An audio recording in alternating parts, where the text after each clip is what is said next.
Now we're going to prove this identity. This will require a bit more work, but it'll hit some interesting notes. So we are starting with tangent squared plus sine squared. So how do we go from something that looks so similar, but one is a difference and another is a product?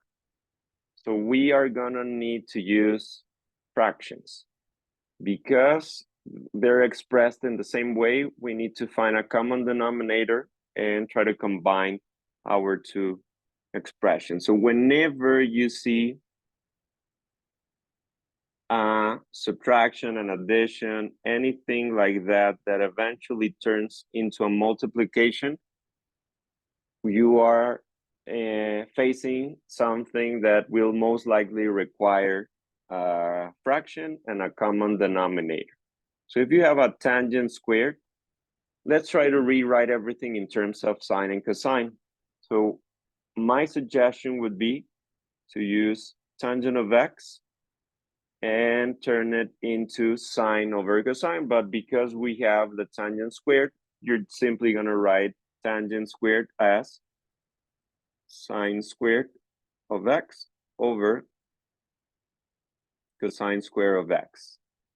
So that would be my first step. And this sign will stay as sine squared of x. Now, we want to merge those two fractions. So that first step was using the quotient identity.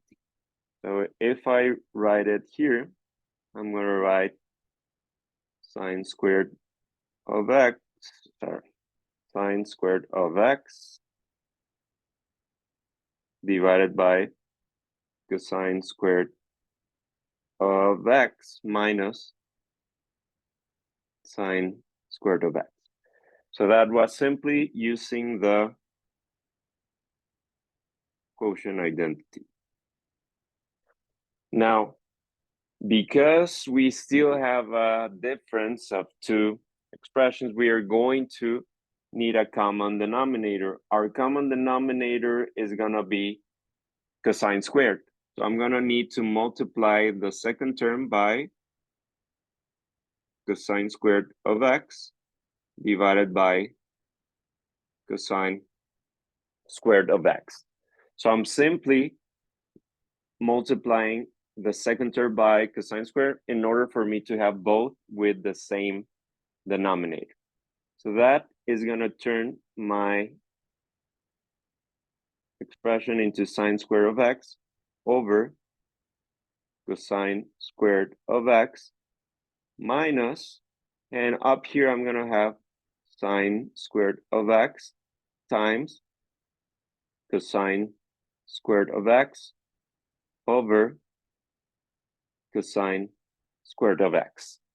My goal here is to combine them into a single fraction. So this was just algebra. Now that I have the common denominator, I can write them as a single expression. That would be sine squared of x minus sine squared of x times cosine squared of x, everything divided by cosine squared of x. And once again, I'm simply using algebra. Now it's time to see if I can use an identity or if I can factor something out, because I want to use kind of like a combo that will help me get rid of a subtraction. So if you notice, looking for that does something like this, or that does sine squared of x is equal to 1 minus cosine squared of x, or cosine squared of x is equal to 1 minus sine squared of x. So that kind of thing, if I come across a 1 minus cosine squared of x or 1 minus sine squared of x, it allows me to accomplish what I was looking for. Having two terms being subtracted, or having a difference of two terms, and turning that into simply a single thing. So let's try to do that. And looks like we can factor out a sign. Yes. There's a sign here, and there's a sign here. So let's try to do that. If we just write sine squared of x, I'm factoring a sign, times, I'm gonna be left with a 1 minus cosine squared of x over cosine squared of x. So it looks like we have accomplished this identity. We can now write that, by the way, that was once again just algebra. So once we have this, let's try to turn this entire expression into simply a sine squared.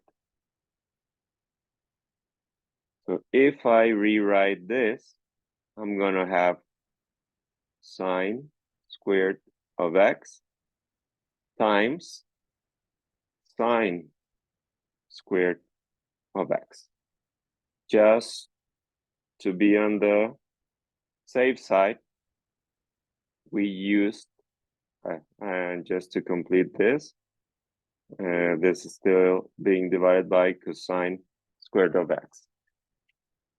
So we just use the Pythagorean identity, but in this form, where 1 minus cosine squared can become simply sine squared. So this was my Pythagorean identity. Now, looks like we are almost there.